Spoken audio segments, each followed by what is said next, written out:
478장입니다. 찬송가 478장, 새 찬송가는 419장입니다. 찬송가 478장, 새 찬송가 419장 우리 주님 앞에 올려드리며 새벽 예배 시작하겠습니다.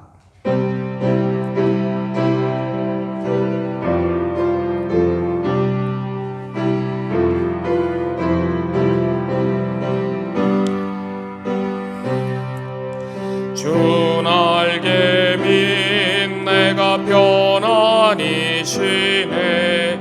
밤 깊고 비바람 불어쳐도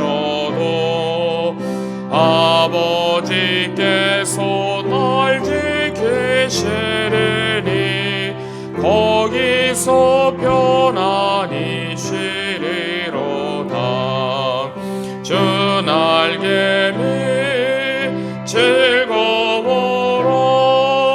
그 사랑 끈을 짜니뇨. 날개 빛내시는 영혼 거기서 영원히 쉬리. 주 날개 빛 나의 피난처 되니 거기서 쉬기를 원하노라. 세상이 나를 위로해 주나 거기서 평화를 누리리라. 주 날개 밑 즐거워라. 그 사랑 끈을 짜니. 주 날개 빛내시는 영혼 영원히 거기서 살리.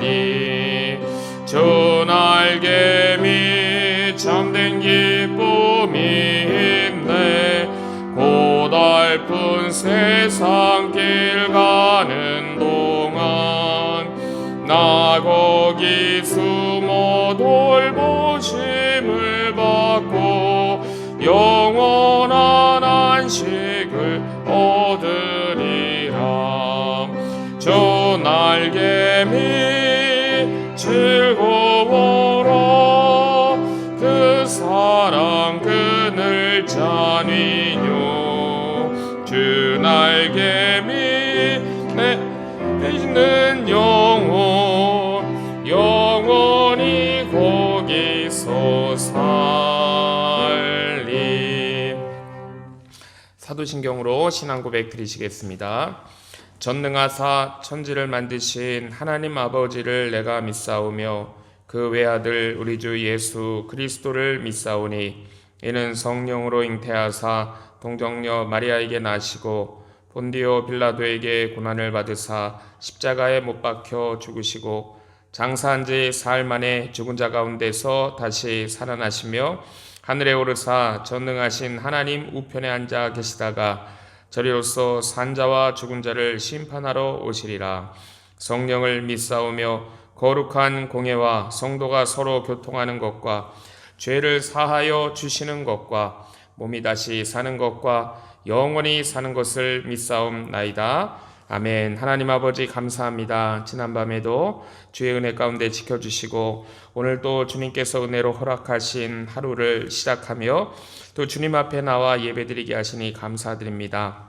오늘 주님께서 허락하신 하루를 살면서 또 주의 말씀으로 또 성령의 인도하심을 따라 주의 뜻을 분별하고 주님을 더욱 의지하는 귀한 하루 되게 하여 주시옵소서. 저희에게 믿음과 지혜를 더하여 주시옵소서. 우리가 걸어가는 삶의 걸음마다 승리하게 하여 주시옵소서. 오늘 주시는 말씀을 받을 때에도 내게 주시는 하나님의 음성으로 듣고 또 말씀 받는 우리 심령이 또 변화되어 하나님 기뻐하시는 좋은 열매 맺는 귀하고 복된 하루 되게 하여 주시옵소서. 예배의 모든 순서를 주님께 맡겨드리며 예수님의 이름으로 기도하옵나이다. 아멘. 네, 오늘 우리에게 주시는 하나님 말씀은 출애굽기 25장입니다. 네, 출애굽기 25장 10절부터 22절까지 말씀. 출애굽기 25장 10절부터 22절까지 말씀입니다. 우리 한 목소리로 합독하도록 하겠습니다. 출애굽기 25장 10절부터 22절까지 말씀 우리 봉독하여 올리겠습니다. 시작. 그들은 조각목으로 궤를 짓되 장이 2규빗반, 광이 1규빗반, 고가 1규빗반이 되게 하고 너는 정금으로 그것을 싸되 그 안팎을 싸고 윗가로 돌아가며 금태를 두르고 금고리 넷을 부어 만들어 그 네 발에 달되 이편에 두 고리요 저편에 두 고리며 조각목으로 채를 만들고 금으로 싸고 그 채를 궤 양편 고리에 꿰어서 궤를 매게 하며 채를 궤의 고리에 꿰은 대로 두고 빼어내지 말지며 내가 내게 줄 증거판을 궤 속에 둘지며 정금으로 속죄소를 만들되 장이 2규빗반, 광이 1규빗반이 되게 하고 금으로 그룹 둘을 속죄소 두 끝에 쳐서 만들되 한 그룹은 이 끝에 한 그룹은 저 끝에 곧 속죄소 두 끝에 속죄소와 한 덩이로 연하게 할지며 그룹들은 그 날개를 높이 펴서 그 날개로 속죄소를 덮으며 그 얼굴을 서로 대하여 속죄소를 향하게 하고 속죄소를 궤 위에 얹고 내가 내게 줄 증거판을 궤 속에 넣으라. 거기서 내가 너와 만나고 속죄소 위 곧 증거궤 위에 있는 두 그룹 사이에서 내가 이스라엘 자손을 위하여 내게 명할 모든 일을 내게 이르리라. 아멘. 네, 오늘은 언약궤에 대한 말씀 우리 같이 보도록 하겠습니다. 자, 우리 어제도 말씀드렸지만 출애굽기에서 가장 중요한 부분이 출애굽기 이 뒷부분에 나오는 성막을 짓는 부분이라고 말씀드렸습니다. 자, 우리가 이 성경을 읽으면서 잘 이해되지 않고 또 지루한 부분이 바로 이 부분이기도 한데요. 실제로는 사실 이 출애굽기의 이 절정 클라이맥스가 이 성막을 짓는 부분입니다. 왜냐하면 이 성막이 하나님과 하나님의 백성들을 함께 살게 하기 때문인데요. 즉 하나님은 이 성막을 통해 이스라엘 백성들과 이제 동거하시게 되는 겁니다. 자, 오늘 본문은 하나님께서 모세에게 언약궤를 만드는 방법을 가르쳐 주신 말씀이에요. 자, 우리는 여기서 이 언약궤가 하는 역할이 무엇이고 또 하나님은 무엇 때문에 이렇게 언약궤를 만들라고 하시는지를 우리가 제대로 알아야 되겠습니다. 자, 우리 우선 이 언약궤는 불리는 그 용어가 몇 가지가 있습니다. 하나님과 이스라엘 백성들이 언약을 맺은 궤라고 해서 언약궤라고도 하기도 하고요. 또 하나님의 그 율법의 돌판, 그 돌비를 넣었기 때문에 법궤라고도 하고요. 또 증거의 돌판을 넣었다고 해서 또 증거궤라고도 이렇게 부릅니다. 자, 그런데 중요한 것은 이 언약궤의 구조가 중요한데요. 이 언약궤의 구조를 잘 모르면은 왜 언약궤가 그렇게 중요한 것인지를 잘 이해할 수가 없게 됩니다. 자, 첫 번째로 이 언약궤라는 것은 맨 밑에 궤가 있습니다. 궤, 상자죠. 자, 이것은 이제 조각목이라는 나무로 만들었고 금으로다가 안과 이 밖을 이렇게 금으로 쌌습니다.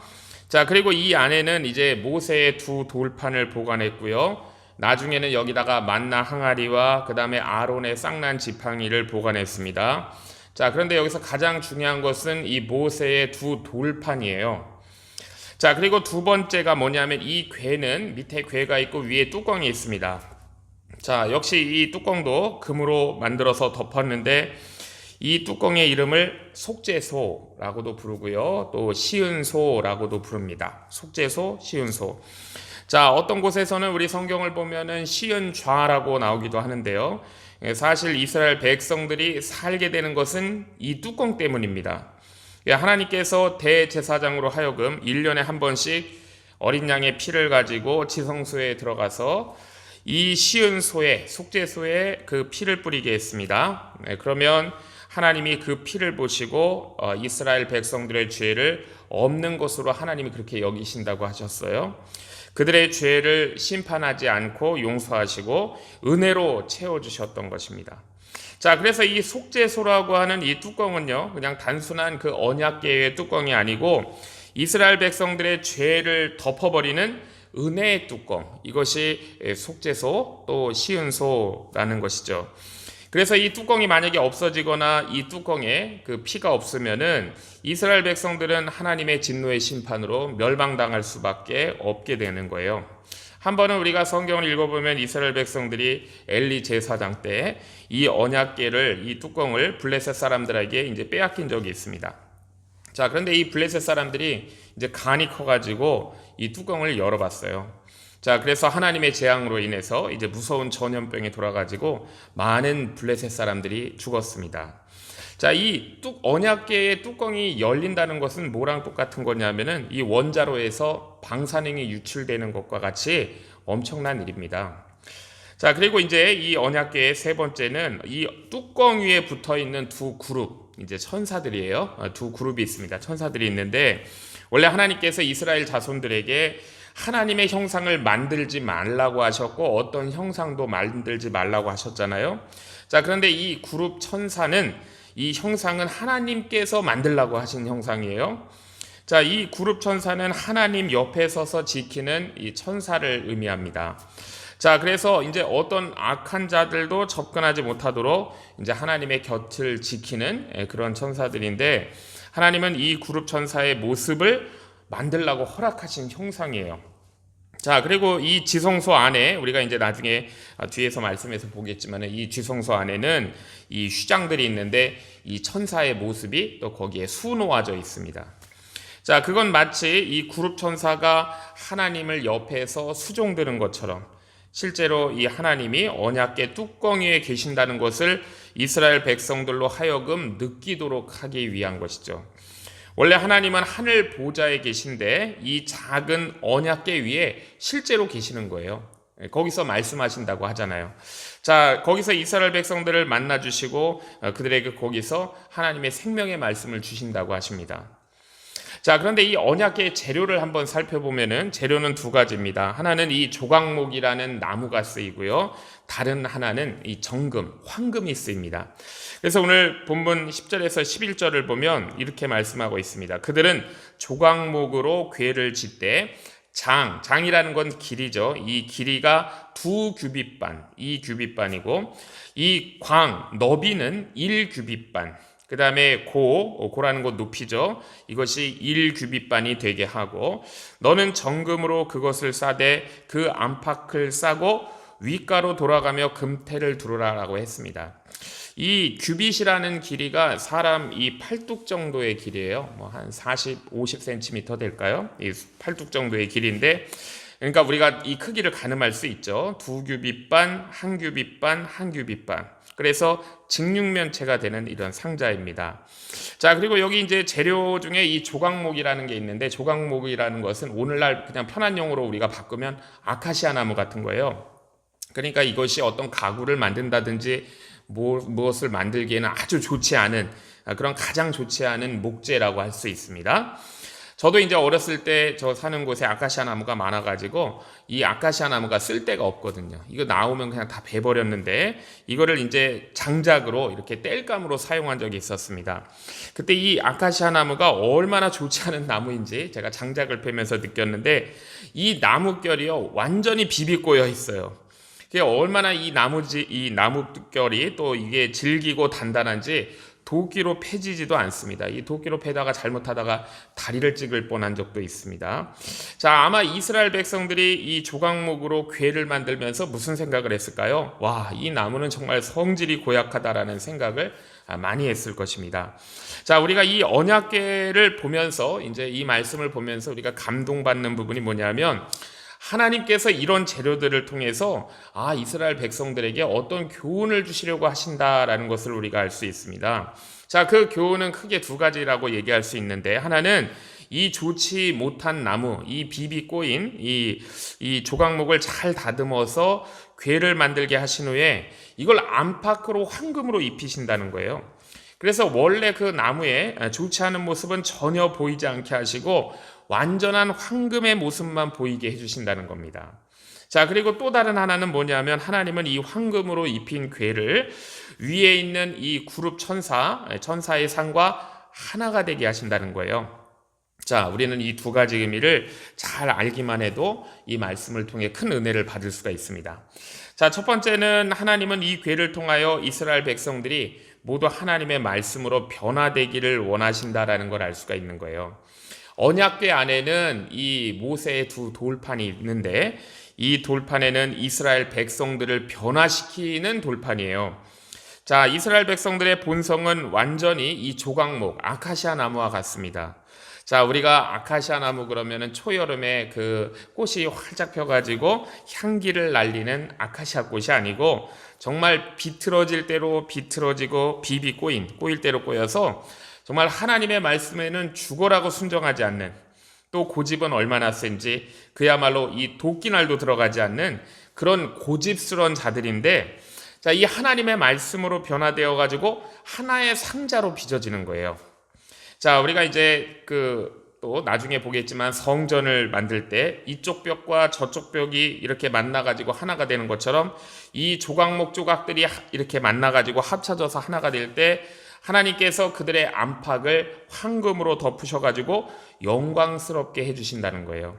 자, 그래서 이 황금을 입힌 이 언약궤가 이스라엘 백성들 자신의 모습을 보여주는 것입니다. 자, 그리고 또 참으로 모순되는 것이 바로 이건데요. 단단하고 비틀어진 이 아카시아 나무가, 조각목이 자기 혼자 잘났다고 따로따로 떨어져 있을 때에는 아무 쓸모가 없어요. 그냥 땔감에 불과합니다. 그러나 이것이 하나님의 말씀으로 다듬어져서 하나가 되면은 가장 귀한 보배로 만들어지는 거예요. 하나님은 안팎을 모두 황금으로 입히셨습니다. 자, 이것은 우리의 내면과, 우리 신자들의 내면과 외면의 모습을 모두 하나님께서 아름답게 만드신다는 뜻이에요. 자, 우리가 먼저 하나님의 말씀으로 다듬어지면은 하나님은 외부가 아니라 먼저 우리의 내면을 아름답게 해주세요. 하나님의 은혜로 채워주시고 또 이 세상에서 우리가 받은 모든 상처, 열등감, 우울증 이런 것들을 다 치료해 주셔서 영광스럽게 하십니다. 자, 그러면은 우리의 외적인 모습도 아름다워지는 거예요. 은혜를 받은 사람은 참 이 감수성도 아주 풍부하게 되고 하나님이 이 세상적으로도 또 축복해 주셔가지고 존귀한 위치에 있게 됩니다. 그러나 하나님의 백성들이 나만 잘난 줄 알고 말씀으로 다듬어지지 않게 되면은 이것은 아무데도 쓸모없는 땔감이 될 수밖에 없는 거예요. 자, 그리고 두 번째는 교훈은 하나님은 이 황금색으로 변화된 이 궤가 하나가 되어서 언제나 함께 다니신다는 거예요. 자, 모든 것을 함께 하시며 특히 그들을 통하여 온 세상을 복받게 하신다는 것을 이 언약궤를 통해서 알 수가 있습니다.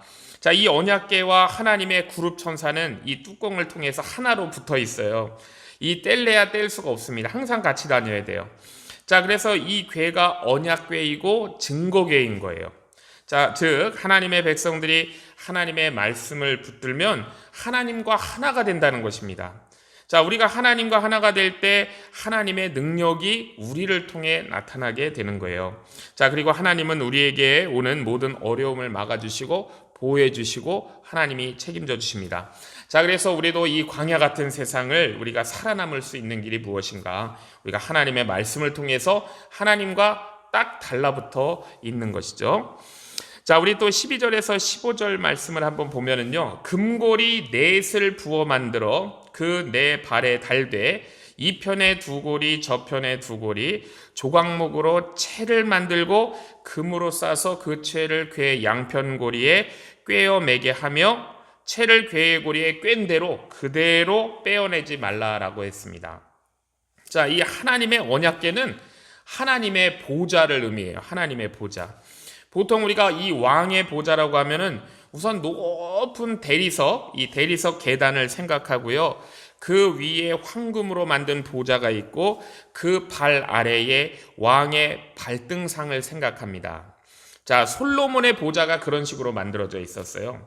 여러 계단들이 있고 그 계단마다 황금으로 된 사자상들이 놓여져 있고 가장 높은 곳에 이제 솔로몬의 보좌가 만들어져 있었습니다. 자, 우리 하나님께서 온 세상을 다스리는 왕이시잖아요. 그래서 하나님의 그 보좌를 만들려고 한다 그러면은요, 얼마나 높아야 될까요? 하늘에서 이 땅에서 하늘까지 다 있는 그런 높은 계단, 또 수많은 천사들이 서 있을 수 있도록 그런 공간도 필요했을 거예요. 자, 그리고 그 가장 높은 곳에 하나님의 보좌가 있어야 될 것입니다. 자, 그러나 우리 하나님께서는 오직 요 하나의 궤를 만들라고 하셨어요. 그리고 그 궤 밑에 고리를 만들어서 이 막대기를 꿰어서 그거를 들고 다닐 수 있도록, 이동할 수 있도록 하셨습니다. 자, 즉 하나님의 궤는요, 이렇게 고정된 그런 보좌가 아니고요, 이 하나님의 궤는 움직일 수 있는 하나님의 보좌를 나타내고 있어요. 4명의 제사장들이 들고 다닐 수 있게 만들었습니다. 만약 높은 계단과 높은 단상을 만들면 하나님의 보좌는 전혀 움직일 수가 없는 거예요. 자, 그러나 이 하나님의 보좌는 움직일 수 있는 아주 작은 것이었습니다. 자, 하나님은 고리를 항상 고리에 채를 깨어가지고 두게 하셨는데요. 언제든지 필요할 때마다 움직일 수 있게 하라는 뜻입니다. 우리가 나중에 에스겔서를 보면은요, 하나님의 보좌가 이제 그냥 이 채만 꽂혀 있는 것이 아니라 바퀴가 달려서 나타나는 걸 우리가 말씀을 볼 수가 있어요. 우리 하나님께서 어디든지 신속하게 움직일 수 있는 그런 보좌가 에스겔서에는 또 나타납니다. 우리 하나님은 하나님의 백성들과 함께 움직이기를 원하신다라는 걸 우리가 알 수가 있어요. 한쪽에 고정되어서 가만히 계시는 하나님이 아니시고요, 항상 하나님의 백성들과 함께 다니면서 그들을 지휘하시고 인도하시는 하나님이세요. 그렇기 때문에 우리는 이 하나님을 어떤 장소에 국한된 분으로 생각하면 안 됩니다. 하나님은 항상 우리의 중심에 있기를 원하시고 함께 하시기를 원하세요. 자, 우리에게 일어나는 모든 일을 알기를 원하시며 또 아주 신속하게 움직이시고 우리를 도우시기를 원하시는 분이 우리 하나님이십니다. 자, 그리고 오늘날 설교하는 이 단상이요, 바로 하나님의 언약궤예요. 하나님은 지성소 안에 있는 언약궤의 그룹 사이에서, 이 날개 사이에서 말씀하셨습니다. 마찬가지로 오늘 우리에게 이 강대상에서 하나님의 말씀을 전하게 하는 거예요. 그래서 오늘날 현대 교회의 가장 심각한 문제는 뭐라고 얘기할 수 있냐면 강대상에서 흘러나오는 설교의 문제입니다. 자, 우리 한국교회는 전통적으로 예배와 봉사가 중심이었어요. 예배와 봉사. 그리고 언제나 모든 것을 다 회의로 결정했습니다. 자, 그 결과를 보니까요, 항상 분열하고 싸움이 끊이질 않았어요. 자, 우리가 잘 아는 것처럼 회의를 하면은 뭐가 있어야 돼요? 내 편이 있고 저 편이 있어야 되기 때문에 회의를 위해서 내 편을 끌어모았습니다. 자, 그리고 내 편이 아닌 사람은 막 공격을 해가지고 겁을 줘가지고 내 편으로 들어오게 해야 되잖아요. 그래서 우리 한국교회는 은혜롭게 예배는 잘 드렸는데 그리고 난 후에 회의하면서 싸우고 그러면서 교회가 계속해서 쪼개지고 분열이 된 것을 우리가 볼 수가 있어요. 자, 그런데 아주 이제 훌륭한 목사님들이 이 언약궤의 원리를 깨달았어요. 자, 그래서 그분들은 교회를 회의 중심으로 한 것이 아니고 하나님의 말씀을 듣고 순종하는 제자 훈련 중심으로 바꿔나갔습니다. 자, 그런데 이제 그것이 성공해가지고 그래도 우리 한국교회의 체질이 많이 바뀌었어요. 회의 중심이 아니고 말씀을 공부하는 제자 양성 중심으로 교회가 바뀌게 된 것입니다. 자, 우리 믿는 자들에게는 회의나 봉사보다도 사실 이 성경을 배우고 읽고 공부하는 모임이 더 필요한 거예요. 자, 그런 모임에서는 서로 정말 가깝게 대화를 나누고요. 자, 그리고 일단 그렇게 하려면은 내가 쓰고 있는 가면을 벗어 던져야 됩니다. 사람들은 서로 모여가지고 먹고 마시고 떠들면서 다른 사람 욕하는 것을 교제라고 생각하지만 그건 사실 참된 믿음 안에서의 교제가 아니에요. 그거는 사탄의 교제입니다. 믿음의 교제는요, 자신의 간증을 나누는 교제예요. 어려운 사람을 위해 헌금하고 환자를 방문하는 것이 믿음의 교제입니다. 자, 뭔가 필요한 것이 있는 사람에게 나누어 주면서 또 속이 답답한 또 침체되어 있는 사람의 이야기를 들어주는 것, 이것이 믿음의 교제입니다. 자, 오늘 또 17절 말씀을 보면은요, 정금으로 속죄소를 만들되 장이 2규빗반, 광이 1규빗반이 되게 하고라고 했습니다. 자, 여기서 말하는 그 속죄소, 시은소는 어떤 무슨 거창한 장소를 얘기하는 거 아니고요. 이것은 그 언약궤에 덮은 뚜껑이에요. 이게 속죄소입니다. 자, 이스라엘의 그 죄를 보면은 하나님이 진노하실 수밖에 없는데 이 속죄소 위에 어린 양의 피가 하나님의 눈을 잠시 가리우는 거예요. 그래서 속죄소는 어린 양의 피를 뿌리는 곳입니다. 자, 이 속죄소가 있기 때문에 이스라엘 백성들은 진노의 하나님 대신에 항상 은혜로운 하나님의 얼굴을 대면할 수가 있게 되는 거예요. 자, 우리 하나님께서는요, 아무런 이유 없이 진노하지 않으세요. 또 한 번 진노하시면은요, 아무런 이유 없이 그 진노를 거두지도 않는 분이세요. 그러니까 하나님의 진노를 가라앉게 하는 것은 오직 어린 양의 피입니다. 자, 그런데 단순히 우리가 이 어린 양의 피만 거기다가 뿌린다고 되는 것이 아니고 그것과 일치하는 반드시 믿음이 있어야 되는 거예요. 우리가 죄인입니다. 지금 우리가 사는 것은 이 어린 양의 피 때문입니다.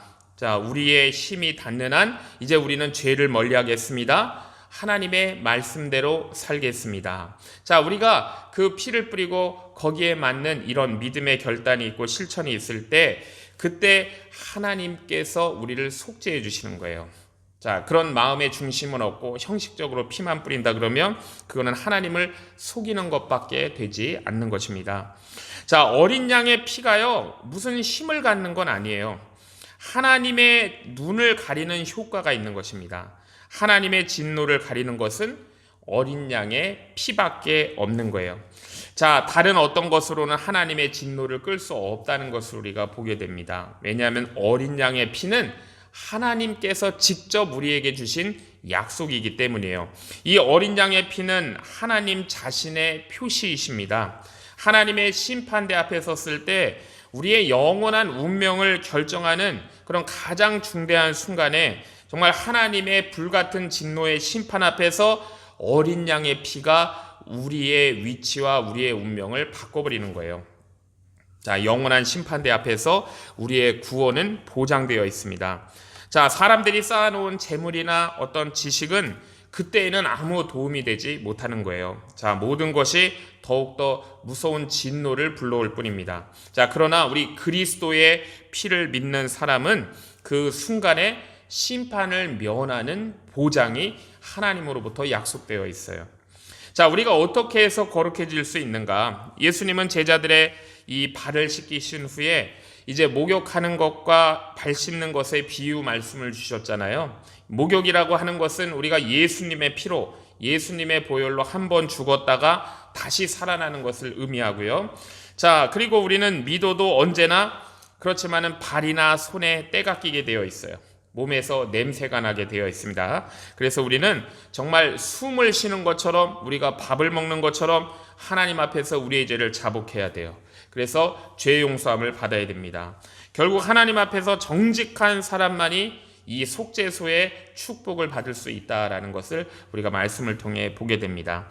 그 다음에 18절에서 22절 말씀 다시 한번 읽어보겠습니다. 금으로 그룹 둘을 속죄소 두 끝에 쳐서 만들되 한 그룹은 이 끝에 한 그룹은 저 끝에 곧 속죄소 두 끝에 속죄소와 한 덩이로 연하게 할지며 그룹들은 그 날개를 높이 펴서 그 날개로 속죄소를 덮으며 그 얼굴을 서로 대하여 속죄소를 향하게 하고 속죄소를 궤 위에 얹고 내가 내게 줄 증거판을 궤 속에 넣으라. 거기서 내가 너와 만나고 속죄소 위 곧 증거궤 위에 있는 두 그룹 사이에서 내가 이스라엘 자손을 위하여 내게 명령할 모든 일을 내게 이르리라.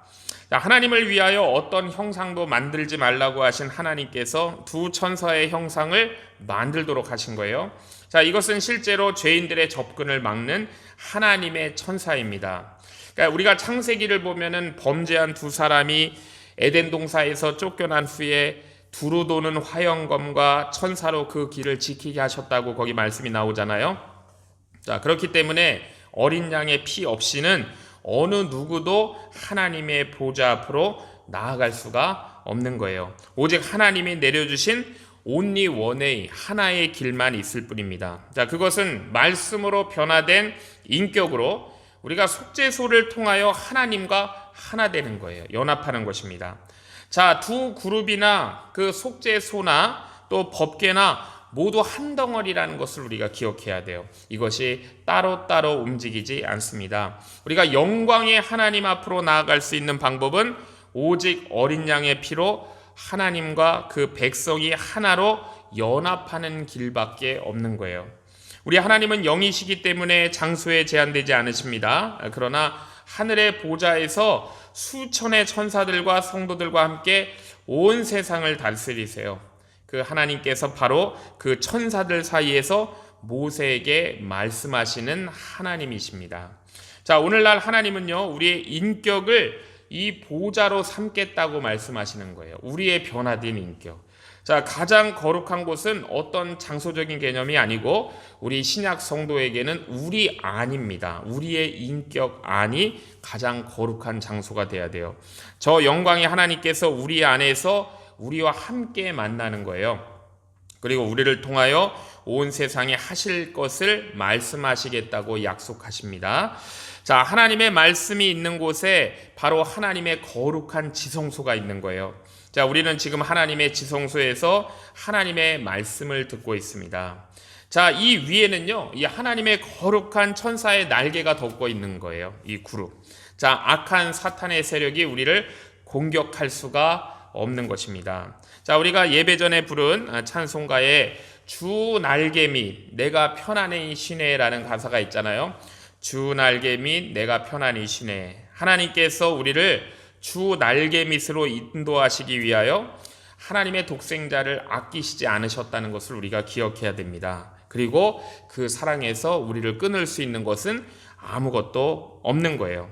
영광의 하나님께서 우리 안에 우리를 성전 삼으셔서 우리 안에 거하시기 위하여 우리는 거룩한 교회가 되어야 되는 것입니다. 세상의 모든 욕심과 고집과 모든 것을 버리고 황금으로 아름답게 영광스럽게 변화된 예루살렘이 되어야 되는 거예요. 자, 이런 삶을 사는 저와 저의 성도들이 되시기를 주의 이름으로 축복합니다.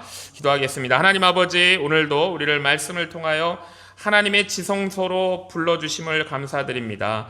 광야 같은 세상 속에서 우리와 함께 거하시기를 원하시는 하나님의 사랑을 다시 한번 깨닫습니다. 우리의 본성이 조각목과 같이 비틀어지고 완고하여 말씀 앞에 순종하기보다 고집부리며 살았음을 이 시간 고백하며 회개하오니 용서하여 주시옵소서. 그러나 이제는 주의 말씀으로 우리를 다듬어 주시고 안과 밖을 황금으로 입히셔서 하나님의 영광을 담는 그릇으로 세워가심을 믿고 그 은혜를 찬송합니다.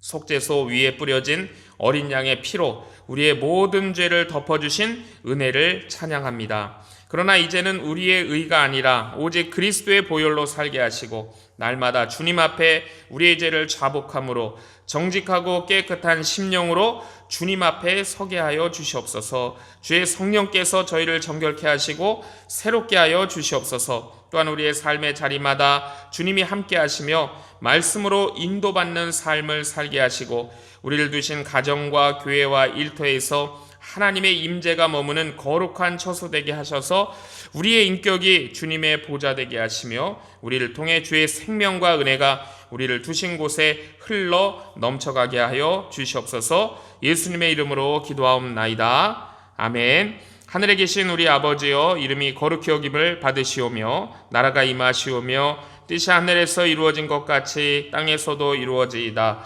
오늘 우리에게 일용할 양식을 주시옵고 우리가 우리에게 죄 지은 자를 사해 준 것 같이 우리 죄를 사하여 주시옵고 우리를 시험에 들게 하지 마시옵고 다만 악에서 구하시옵소서. 대개 나라와 권세와 영광이 아버지께 영원히 있사옵나이다. 아멘. 네, 오늘 주신 말씀 우리 붙들고 기도하겠습니다. 나라 민족을 위해 기도해 주시고요. 우리 또 교회를 위해 기도해 주실 때 우리 예배 부흥을 위해 기도해 주시고 또 젊은 세대 부흥, 우리 전도 대상자들이 다 전도되게 전도돼서 주님 앞으로 회복되기를 위해 기도해 주시고요. 또 길이 미끄럽고 날씨가 계속 춥습니다. 우리 성도님들 안전하게 또 주님께서 지켜주시고 또 하나님 붙들어 주시기를 위하여 중보하며 기도하겠습니다. 우리 환우분들 위해 기도해 주시고 또 우리 최옥순 권사님 또 무릎뼈 회복되고 또 우리 송명희 집사님 혈압이 떨어지고 또 레리 집사님도 혈압이 떨어지고 우리 남편 성도님들 모두 주님께서 지병 악화되지 않도록 또 붙들어 주시고 믿음 주시고 평안 주시기를 위해 우리 주님 3번 부르시고 우리 합심하여 기도하겠습니다. 주여 주여 주여. 좋으신 아버지 하나님 감사합니다. 오늘도 주님께서 주님 앞으로 불러주시고 또 하나님의 은혜 가운데 강건함이셔서 하나님을 예배하며 또 간절한 기도의 제목들을 주님 앞에 올려드립니다. 하나님 우리의 기도 제목마다 기름 부어주셔서 하나님께 들으심을 입고 하나님의 놀라운 축복의 통로로 쓰임받는 저희들의 기도 되게 하여 주시옵소서. 오늘 주신 말씀 우리 심령 가운데 깊이 새깁니다. 참 고집스럽고 아버지 저희들 참 부족한 저희들이지만 주님께서 저희를 영화롭게 하시고 하나님의 백성 삼아주시고 오직 예수 그리스도의 피로 저희를 권하여 주셨사오니 하나님 앞에서 정말로 구원받은 백성으로서의 삶을 존귀하게 살아가는 저희를 되게 하여 주시옵소서. 주의 말씀으로 저희 심령을 깨쳐주시고 다듬어주시고 하나님 앞에 거룩한 드려지는 아름다운 귀한 성전 되게 하여 주시옵소서. 우리를 통하여 하나님의 놀라운 은혜와 사랑이 아버지 우리 주변으로 흘러넘쳐서 우리를 통해서 하나님을 알게 되는 놀라운 귀한 생명의 역사가 끊이지 않게 하여 주시옵소서. 우리 연합교회를 주님 축복하여 주시기를 위하여 간절히 기도합니다. 우리 한옥권 영어권의 예배마다 부흥되게 하시고 하나님 아버지 또한 우리 영어권에 하나님 귀한 목자를 주님께서 세워주시고 합당한 자를 보내주시옵소서. 하나님 아버지 그래서 우리 영어권에 부흥이 있게 하시고 한옥권에 하나님 아버지 놀라운 주님의 축복이 부어짐으로 말미암아 우리 모든 성도들이 주님 앞에 찬송하고 기뻐하며 우리를 통하여 하나님 아버지 이 지역에 있는 많은 영혼들을 주님께 올려드릴 수 있는 아버지 우리 연합교회 되게 하여 주시옵소서. 예배의 자리마다 부흥되게 하시고 기도마다 응답되게 하시고 어려운 처지에 있는 분들 하나님 아버지 주님 앞에 기도할 때 다 들으심을 입어 놀라운 하나님의 은혜를 찬송하고 감사하는 저희들 되게 하여 주시옵소서. 우리 가운데 연약하신 분들 많이 있습니다. 하나님 붙들어 주시옵소서. 수술을 앞둔 자에게 하나님 아버지 마음의 평안을 주시고 믿음대로 기도할 때 하나님 그 믿음대로 이루어지고 속히 회복되는 놀라운 아버지 은혜를 허락하여 주시옵소서. 우리의 생명이 주님께 있음을 고백하며 기도합니다. 우리를 지으시고 오늘도 붙들어 주시는 전능하신 하나님 손이 아버지 우리를 더욱더 붙들어 주셔서 하나님 아버지 주님께 끝까지 이 세상에 우리 생명이 있는 날까지 하나님의 영광을 위하여 아버지 주의 복음을 위하여 주의 일을 위하여 귀히 쓰임받게 하여 주시고 존귀한 자들로 세워주셔서 하나님 이 땅에서도 하나님의 은혜를 찬송하는 우리 모든 성도들 되게 하여 주시옵소서. 육신의 질병 가운데 믿음으로 간절히 중보하며 기도하오니 하나님 이 시간 찾아가 주시고 만나 주시고 주의 피 묻은 손으로 친히 안수하여 주셔서 깨끗이 회복되는 놀라운 은총을 주님 주시기를 간절히 기도합니다. 하나님 아버지 먼저 그들의 영혼이 치료받게 하여 주시옵시고 더 굳센 믿음으로 아버지 세워주시어서 하나님의 은혜 가운데 놀라운 아버지 남은 여생을 아버지 찬송과 감사와 기쁨과 기도로 하나님 아버지 그들을 올려드리는 존귀한 인생 될 수 있도록 축복하여 주시옵소서. 오늘도 주님을 사랑하여 아버지 이전에 나와 또 예배드리는 주의 성도들에게 한량없는 은혜를 부어주시고 간절한 기도의 제목 가운데 주님 속히 응답하여 주시어서 하나님의 귀한 놀라운 사랑을 체험하는 우리 성도들 되게 하여 주시옵소서. 아버지 춥고 아버지 미끄러운 날씨 가운데에서도 하나님 지켜주시고 우리의 생명이 주님께 있음을 오늘도 인정하며 주님을 더욱더 의지하는 복된 하루 아버지 믿음의 하루 되게 하여 주시옵소서. 모든 것 주님 앞에 감사드리며 예수님의 이름으로 기도하옵나이다. 아멘.